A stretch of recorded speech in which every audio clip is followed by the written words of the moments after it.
Hello mga friends, tingnan ninyo ito I don't know kung saan nakuha ito ng aking asawa, but sabi niya, he's going to fry it for tomorrow kasi he has friends coming over.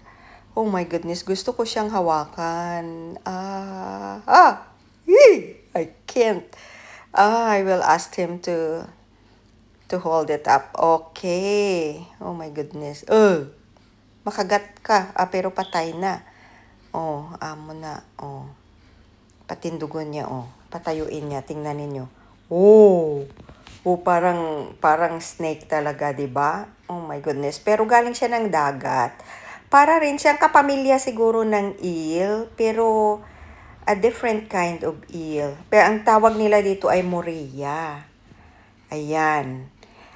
Bukas, papakita ko sa inyo ang luto na naprito na nila ng ganito. Kaya, antabayanan ninyo sa sunod na sa sunod na reels ko or upload, yung luto na Moria. Sabi niya natikman ko na raw ito. So, iwan ko lang. Sarap!